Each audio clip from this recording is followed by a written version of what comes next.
إذا كان الله معك فمن عليك، وإذا كان عليك فمن معك. لا. وإذا نلت محبة الله ماذا فقدت؟ لم تفقد شيئا. وإذا غابت عنك محبة الله ماذا وجدت؟ لم تجد شيئا. النتائج والثمار والخصائص والآثار التي تترتب على محبة الله لك لا تعد ولا تحصى. منها إذا أحبك الله ألقى محبتك في قلوب الخلق، وإذا أحبك الخلق فهذا رأس مال لا يقدر بثمن، أن يحبك الناس، أن يحبك من حولك. إذا أحبك الله منحك الحكمة، ومن يؤتى الحكمة فقد أوتي خيرات كثيرة. الإنسان إذا أوتي الحكمة يسعد بدخل محدود، والذي لم يؤتى الحكمة يشقى بدخل غير محدود. الإنسان إذا أوتي الحكمة يسعد بزوجة من الدرجة العاشرة، والذي لم يؤتى الحكمة يشقى بزوجة من الدرجة الأولى.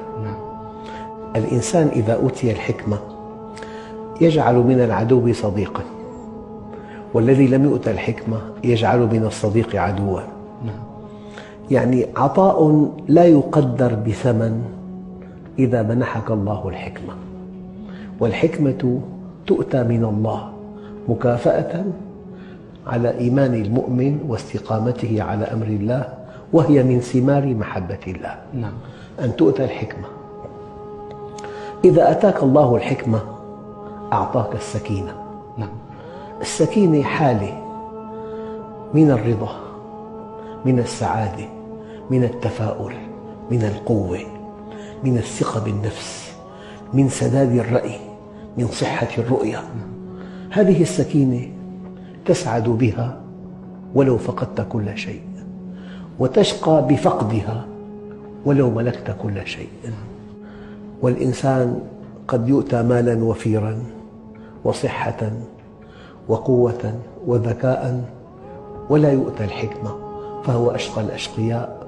لذلك قيل إن الله يعطي الصحة والذكاء والمال والجمال للكثيرين من خلقه، ولكنه يعطي السكينة بقدر لأصفيائه المؤمنين. السكينة أحد أكبر أسباب سعادة الإنسان، هي ثمرة من ثمار محبة الله.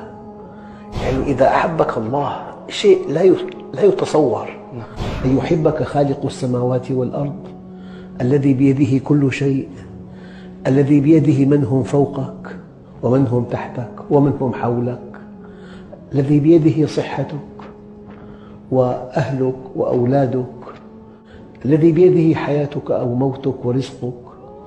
لذلك الإنسان إذا عرف الله عرف كل شيء، وإذا فاتته معرفة الله فاته كل شيء. من معاني محبة الله لك أن يلهمك الرضا.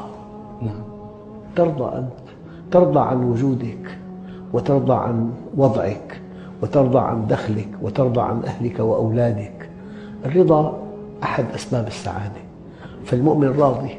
والله الذي لا إله إلا هو لو شققت على صدر مؤمن عرف الله لرأيت فيه من السعادة ما لو وزعت على أهل بلد لكفته.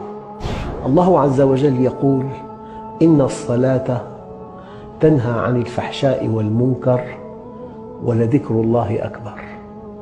قال علماء التفسير: ذكر الله أكبر ما في الصلاة، لكن بعضهم قال: ذكر الله لك وأنت في الصلاة أكبر من ذكرك له.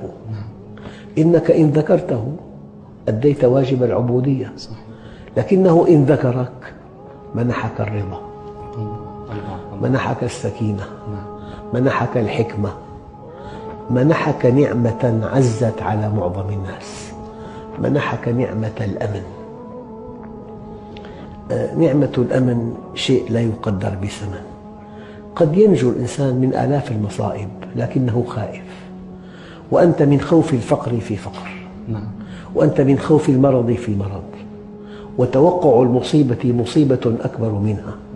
الآن في عندنا أزمات قلبية سببها الخوف من أزمات القلب، تأتيه بأزمة. نعم. لذلك حينما ألف كتاب دع القلق وابدأ الحياة طبع منه 5 ملايين نسخة. هناك قلق في العالم سببه البعد عن الله. ألا بذكر الله تطمئن القلوب.